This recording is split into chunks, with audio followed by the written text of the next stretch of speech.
Bapak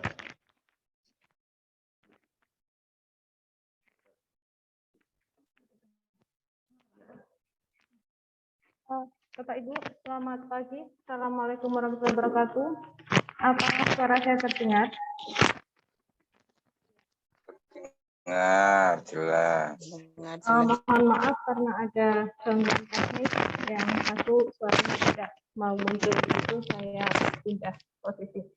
Oke, selamat pagi Bapak Ibu semuanya, para kepala ruang PPJA dan PIC RME yang saya izin menyampaikan terkait aplikasi SDKI, SLKI dan yang akan di-launching tim nanti tanggal 1 Februari 2022.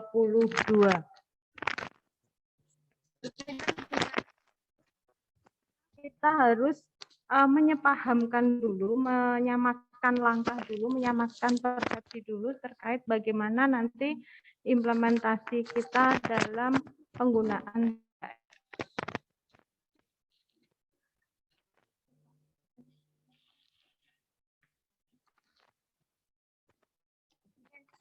sedikit menyampaikan latar belakang kenapa sih kita harus menggunakan 3S begitu ya.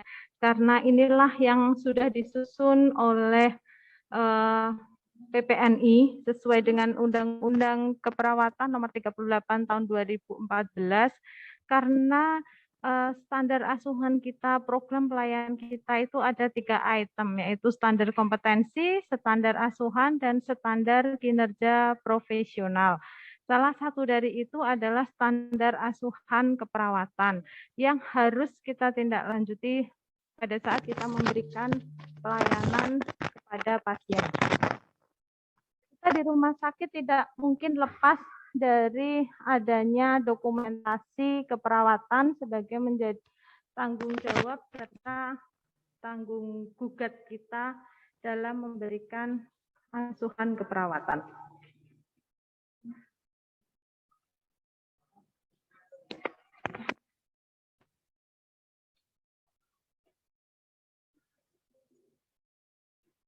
Oke, Bapak Ibu, mungkin di ruangan sudah ada ya 3 buku ini, NIKNOK begitu, SDKI, SLKI, dan SIKI sebagai pengganti dari NANDA dan NIKNOK.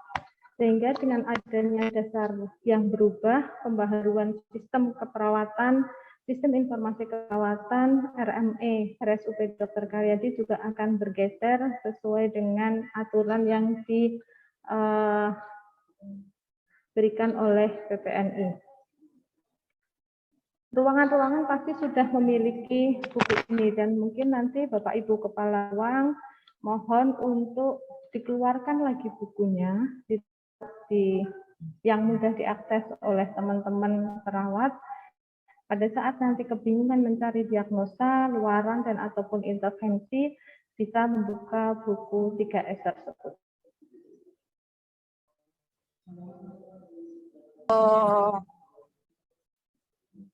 Ini adalah roadmap pengembangan sistem informasi keperawatan yang ada di RSUP Dr. Karyadi. Saat ini kita menggunakan 3S. Kita awal ini harus berproses ke 3S dulu untuk nanti berproses kepada artificial intelligence atau sistem pakar dalam aplikasi sistem informasi keperawatan. Dari penggunaan 3S ini, Bapak Ibu semua, kita akan berproses dari interdisiplin. Kemudian akan update semua menu yang ada di role keperawatan. Dari karcis, kemudian balance cairan, serah terima obat, nanti akan diupdate di 2022 ini. Kemudian nanti juga pengembangan pengkajian keperawatan yang komprehensif yang kita sesuaikan dengan tanda gejala mayor minor yang ada dalam buku SDKI. Ini nanti kita akan berkoordinasi bersama dengan Komite Keperawatan dengan KSK-nya untuk pengembangan pengkajian keperawatan komprehensif. Pada saat nanti pengkajian keperawatan komprehensif ini sudah mulai berproses begitu, harapan kita adalah masuk ke sistem pakar atau artificial intelligence dalam aplikasi sistem informasi keperawatan. Contohnya adalah apabila kita ketemu tanda gejala ABCDE, maka nanti yang ke belakang diagnosa apa yang kemungkinan muncul, diagnosa keperawatan apa yang kemungkinan muncul pada pasien tersebut, itu nanti kita tinggal memilih saja, kita berpikir kira-kira apa gitu, enggak, tapi nanti ada saran, suggestion dari sistem ini untuk kita bisa memilih diagnosa keperawatan. Dengan seperti itu harapannya kita tidak banyak lagi berputar dengan dokumentasi, duduk cantik di depan komputer, kalau dulu megang pulpen, sekarang megang keyboard begitu, tetapi kita bisa lebih touching, lebih caring kepada pasien kita. Oke, transisi ini kita lakukan pertama sosialisasi kartu BPJA dan PIC RME. Nanti harapannya para Bapak Ibu Karu, BPJA dan PIC melakukan sosialisasi ke perawat ruangan masing-masing. Harapan kami sosialisasi di Jumat ini, maka nanti Selasa tanggal 1 Februari teman-teman di ruangan sudah berproses menggunakan 3S tersebut. Sedikit mengulang terkait proses keperawatan Bapak Ibu semuanya, kita memang cycle begitu ya, tidak pernah terputus dari pengkajian, kemudian diagnosa perawatan, perencanaan, implementasi, dan evaluasi. Semua data yang mengarah ke diagnosa keperawatan harus muncul ada di pengkajian. Harus muncul ada di pengkajian. Kemudian dari diagnosa keperawatan nanti kita pakai SDKI, di perencanaan kita ada SLKI, standar luaran keperawatan Indonesia, atau yang dulu ada NIC begitu, NOC, kemudian SIKI, standar intervensi keperawatan Indonesia yang dulunya adalah NIC, Nursing Intervention. Dan kemudian kita lakukan implementasi serta evaluasi. Dari evaluasi kita juga harus tetap melakukan pengkajian lagi. Apakah ada masalah baru atau masalah itu memang belum teratasi dengan sempurna sesuai target yang kita harapkan. Nah, Bapak Ibu semua, berkaitan di proses pertama keperawatan adalah di pengkajian, dan saat ini pengkajian kita masih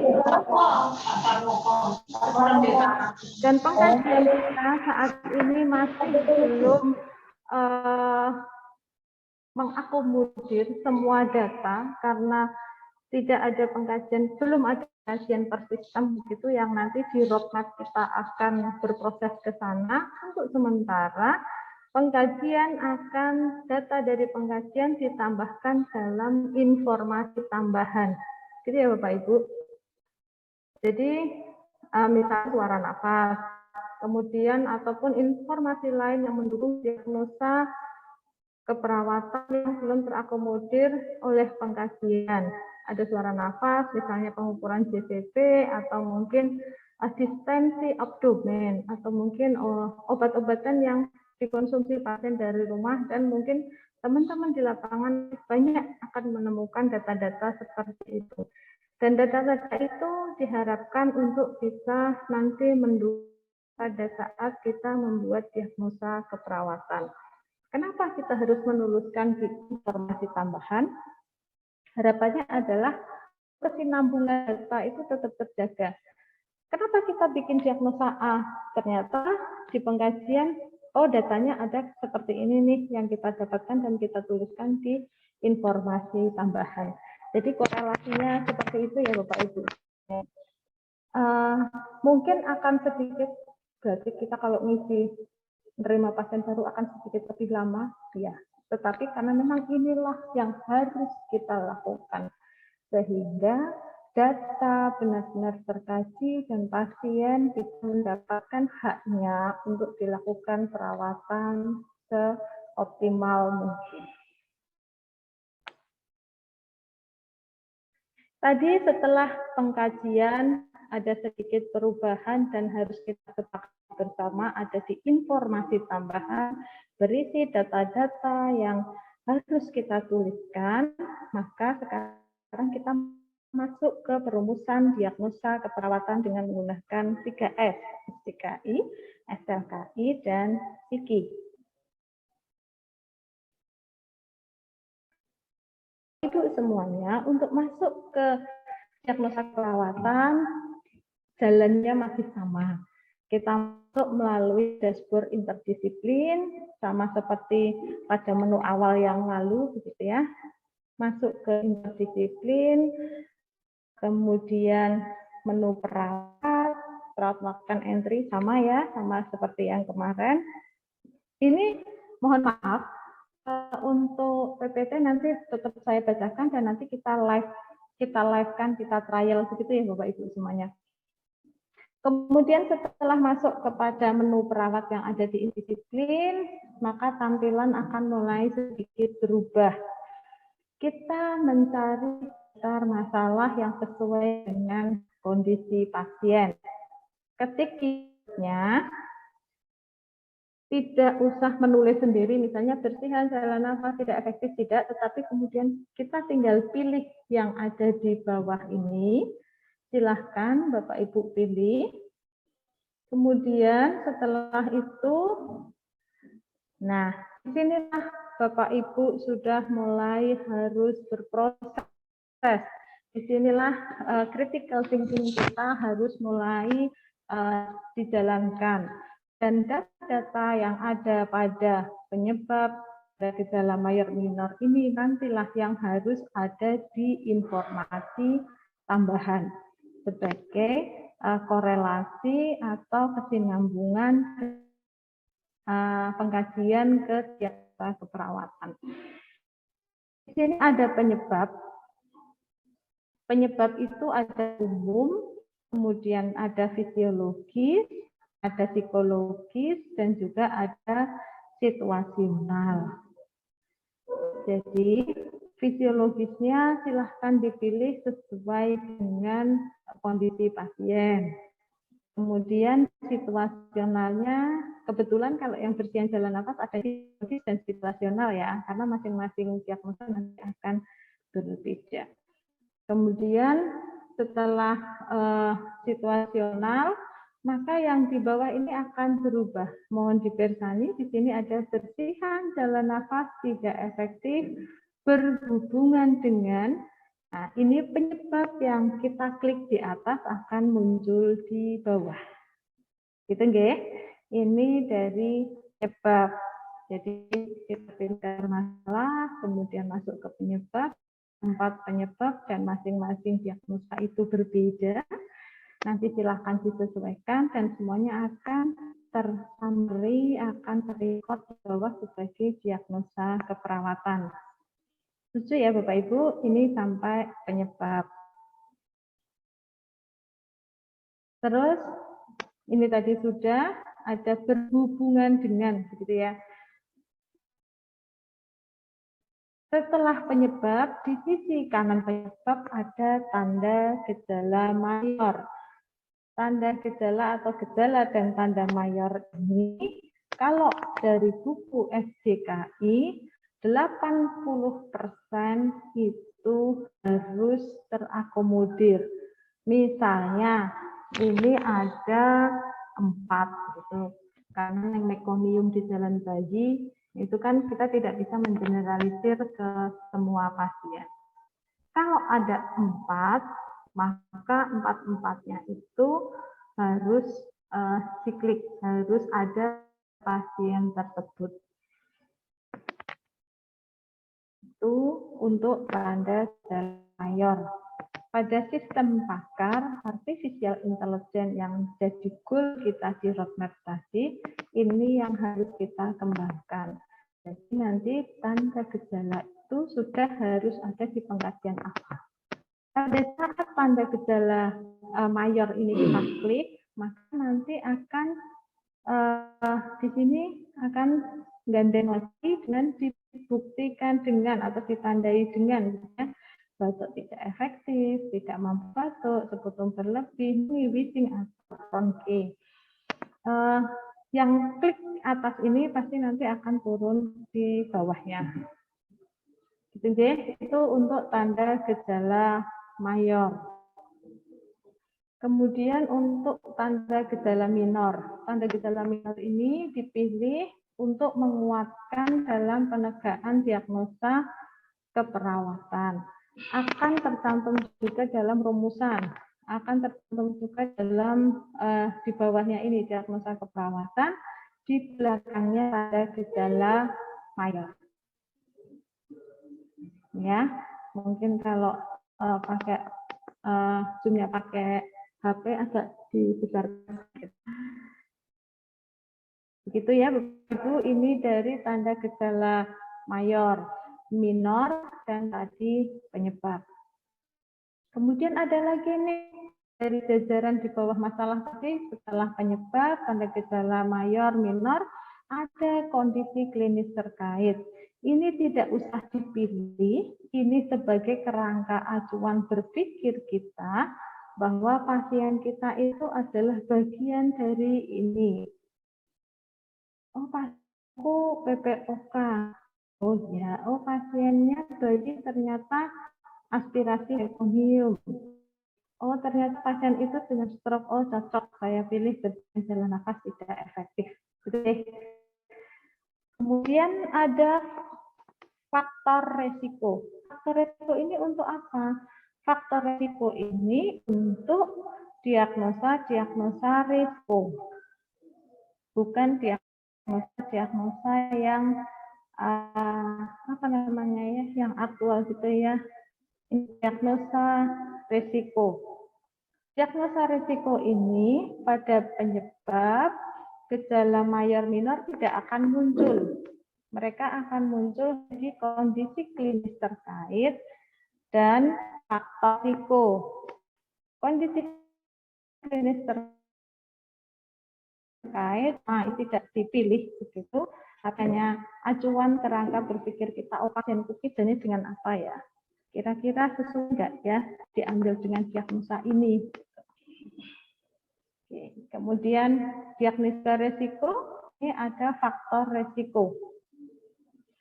Yang faktor resiko, Bapak Ibu silahkan pilih. Silahkan pilih seperti tadi memilih pada diagnosa yang non resiko, ada penyebab gejala mayor minor. Kalau resiko kita pilihnya hanya cukup faktor resiko. Ada gangguan menelan, kemudian peningkatan residu lambung, misal seperti itu. Maka di sini akan muncul risiko aspirasi berhubungan dengan faktor resikonya gangguan menelan dan peningkatan resiko lambung. Jadi diagnosis resiko cukup kita pilih faktor resikonya ada. Kemudian setelah kita membuat diagnosa keperawatan tadi, sama seperti yang pada sistem sekarang, kita akan membuat target dan rencana.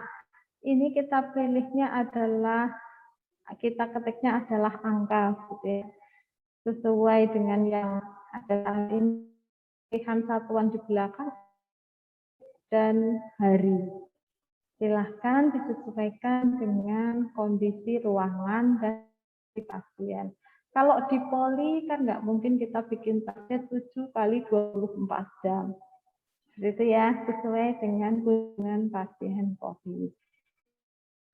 Kemudian di bawahnya ini apa sih? Ini adalah SLKI atau Standar Keluaran Keperawatan Indonesia. Kok ada dua warna? Ada hijau dan ada biru. Ya, karena yang hijau ini adalah luaran utama. Luaran utama ini wajib dipilih sebagai target kriteria hasil untuk satu diagnosa. Kemudian yang di bawahnya, yang biru ini adalah luaran tambahan. Dipilih sebagai parameter kriteria hasil tambahan, disesuaikan dengan kondisi pasien, serta berhubungan dengan yang ada di luaran utama.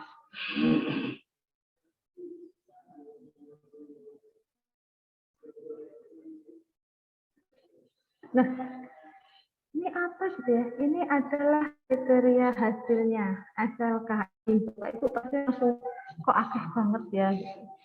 Ini adalah kriteria hasil.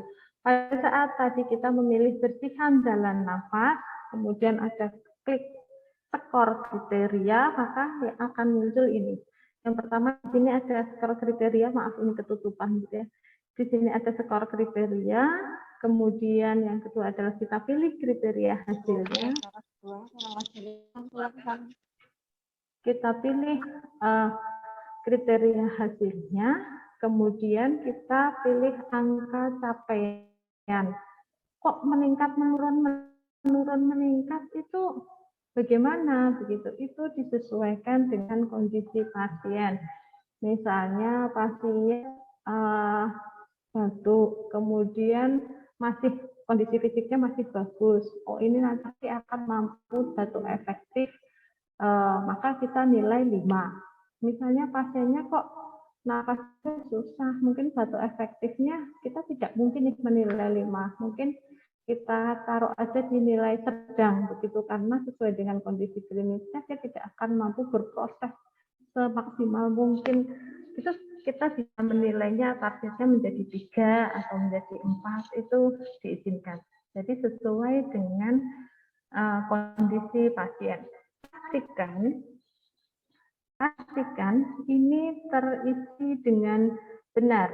Jadi pada saat yang kiri, batuk efektif, produksi sekutu, mengi, wheezing, ini kita klik, pastikan angkanya juga kita klik. Gitu ya. Dan di sini, ini wheezing saya tidak klik. Nanti di belakang akan muncul rule-nya, bagaimana kalau itu tidak diklik.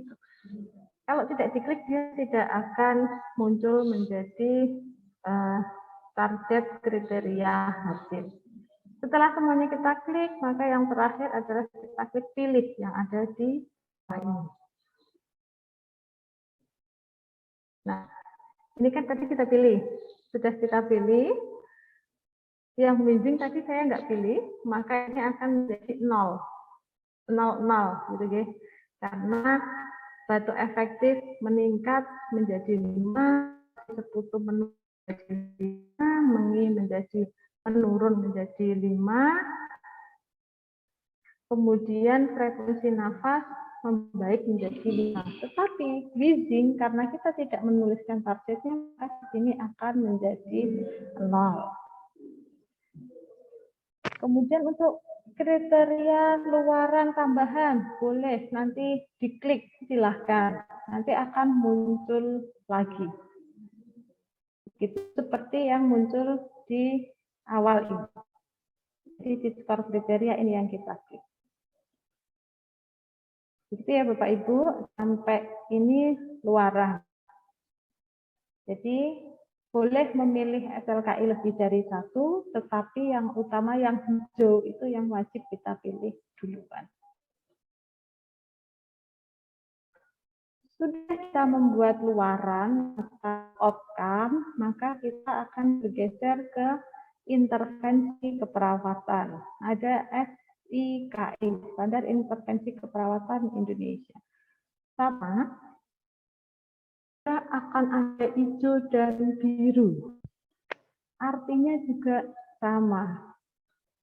Hijau adalah intervensi utama, dan yang biru adalah intervensi tambahan.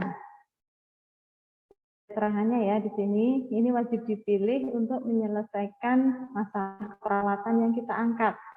Kemudian yang biru ini sebagai pendukung intervensi dan disesuaikan dengan kondisi pasien. Apa Siki ini tiga-tiganya harus diambil semua yang utama? Tidak, karena ada beberapa tindakan yang memang hampir sama. Tetapi harus dipilih salah satu, salah dua, salah tiga, semuanya. Tetapi tidak wajib tiga-tiganya. Gitu ya. Tapi intervensi utama ini harus dipilih. Kemudian baru nanti intervensi tambahan sebagai pelengkapnya. Nah, setelah kita klik intervensinya tadi, ini sama seperti yang ada di RM kita saat ini, maka akan muncul intervensi lainnya. Intervensi lainnya tetap begitu, observasi, terapeutik, edukasi, dan kolaborasi. Semua sudah terangkum di sini. Ada free text, boleh diisi tindakan-tindakan yang memang belum terfasilitasi yang ada di ini contohnya luaran utama yang intervensi utama yang kita klik, kemudian ini intervensi tambahan yang kita pilih. Sesudah itu nanti di bawah ada klik simpan. Mohon disimpan, gitu ya. Terus kemudian pada saat sudah kita simpan, yang di interdisiplin langsung akan kembali ke tampilan interdisiplin, akan muncul seperti bersihan jalan nafas tidak efektif. Setelah dilakukan tindakan keperawatan 5 hari, maka bersihan jalan nafas akan meningkat. Ini kriteria hasilnya tadi saya klik Wheezing, tetapi tidak angkanya gitu. Di sini tidak akan muncul. Jadi nanti kalau lupa tidak ngeklik SLKI, maka di sini tidak akan muncul kriteria hasil. Gitu ya. Dulu terjadi pada saat kita tidak ngeklik intervensi pada swab, maka implementasi kita tidak bisa buat. Sama seperti itu.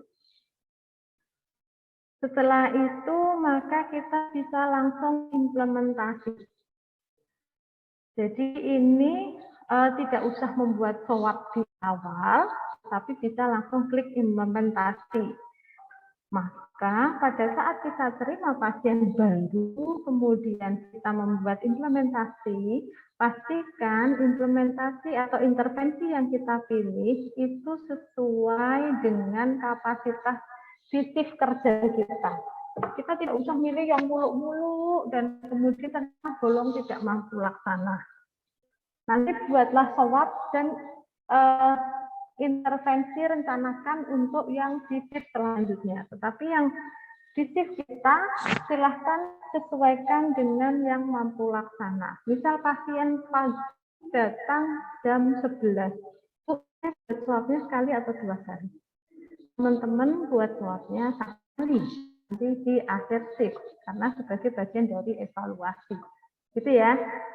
Jadi tidak bikin swab lagi di awal. Swabnya tetap 1 kali di akhir. Kemudian kita klik implementasi, maka akan muncul implementasi seperti yang di RME saat ini. Kemudian kita implementasikan, hasilnya seperti ini masih sama. Pastikan sesuaikan dengan kemampuan pada saat shift tersebut dan tindakan yang memang dilaksanakan pada shift tersebut. Setelah kita buat implementasi, masuk interdisiplin kita mau buat swab akan berubah menjadi seperti ini. Nah, ini sudah berubah. Kalau tadi tulisannya ini implementasi, maka di sini sekarang bunyinya keperawatan. Jadi ini sudah diimplementasikan, baru kita buat swab untuk kita rencanakan tindakan untuk shift sesudah kita. Nah, ini mohon diperhatikan pada saat pembuatan swab. Oke, pada saat pembuatan swab, tanggal dan jam harus sama pada diagnosa keperawatan harus sesuai dengan jam pengangkat masalah. Karena pada saat tidak sesuai nanti akan terclose. Jadi di intervensi interdisiplin nanti yang YSN itu kita akan terclose, terlewatkan. Gitu ya. Jadi dipastikan tanggal swabnya ini disesuaikan dengan pembuatan diagnosis perawatan. Kemudian subjektif, objektif, diisi dengan data yang benar-benar valid, diisi dengan data yang benar-benar sesuai dengan kondisi pasien. Karena dari subjektif dan objektif itu kita harus menganalisa dan memasukkan skor nilai dalam kriteria hasil. Nanti akan dimasukkan ke sini. Gitu nggih. Jadi harapan saya pada saat teman-teman ini harus benar-benar sesuai.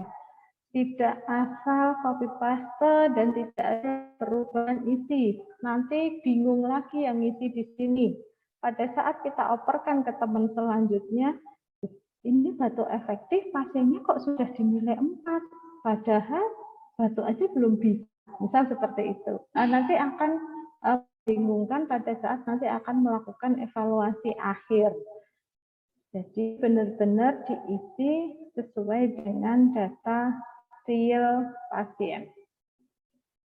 Nah, ini tadi dari kriteria hasil, kita klik pada saat kita mau menulis ini, mengisi yang 00 ini, kita harus klik yang skor kriteria. Ya, diklik skor kriterianya, maka muncul ini. Tadi kan kita bikin target 5 semua nih.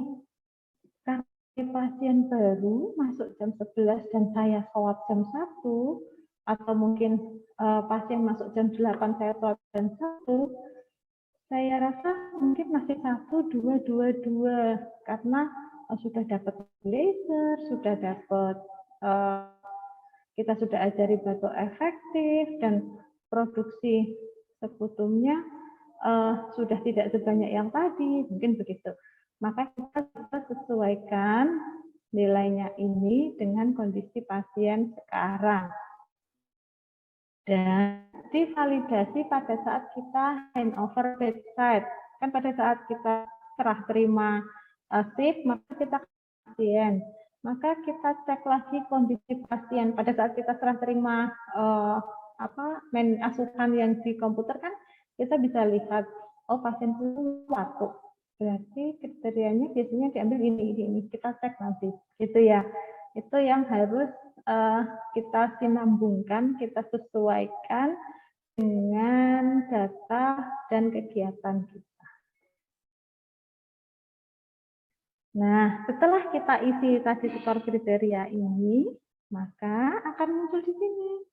Oh, batuk efektif targetku 5. Saat ini masih di angka 1 dengan kriteria masih menurun. Produksi sekutum targetku 5, tetapi ini ternyata masih cukup meningkat, jadi masih banyak nih kira-kira sekutumnya. Begitu sampai yang ke bawah. Dan teman-teman, pada saat pembuatan P, mengacu pada saat kita menggunakan hard copy dahulu, maka ada atasi bersihan dalam nafas tidak efektif dalam waktu sekian jam. Dan karena saat ini belum terfasilitasi di rekam medis elektronik, masih lembar interdisiplin, kapan kita terclose, untuk sementara dituliskan di bawah, untuk sementara tuliskan di B, untuk bisa menjadi pengingat dari teman-teman shift sesudah kita. Oh Yuding, ini nanti akan dievaluasi jam sekian. Oh ya, nanti akan dievaluasi jam sekian.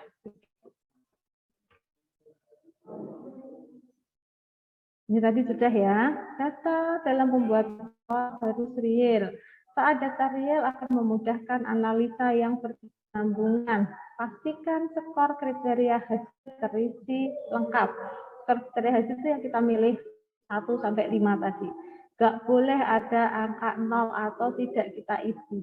Karena pada saat kita tidak isi dan kita buat swab, shift di akhir, akan hilang semua swap. Kita harus ngulangi lagi ngetik di F dan O-nya. Jadi tidak boleh terlewat terkait dengan kriteria hasil. Nah, ini yang akan muncul dalam lembar interdisiplin yang swap itu, swap kita. Munculnya seperti ini. Oke.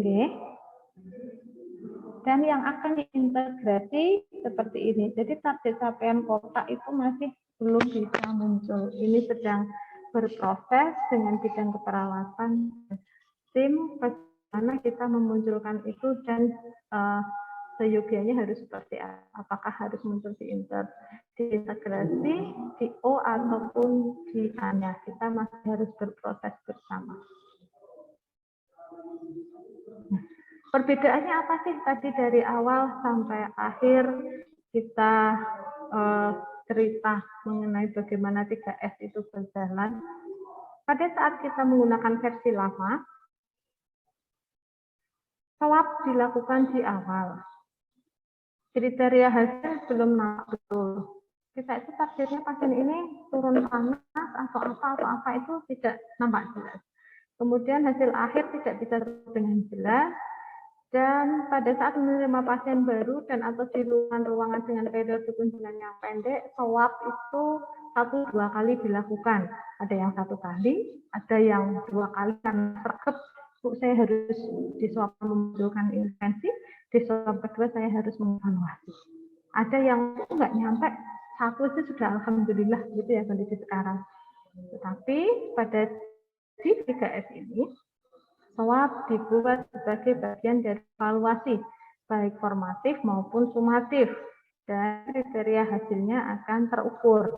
Membutuhkan analisa yang mendalam, sehingga perawat kita harus mampu meningkatkan kapasitas diri kita untuk bisa berpikir kritis. Critical thinking kita harus berjalan, bagaimana kita menganalisa, bagaimana kita menentukan angka 1 sampai angka 5.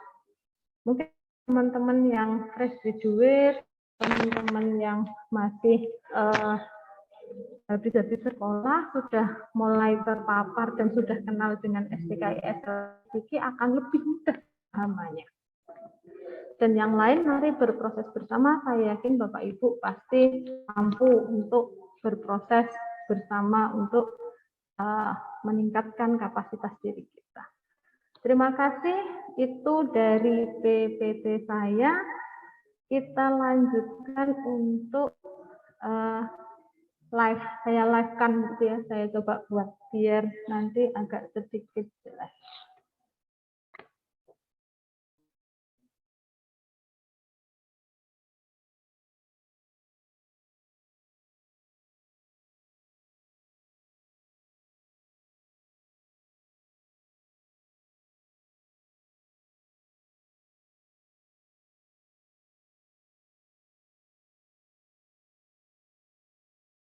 Nah, mohon maaf saya tak buka dulu karena kita harus masuk ke portal yang berbeda.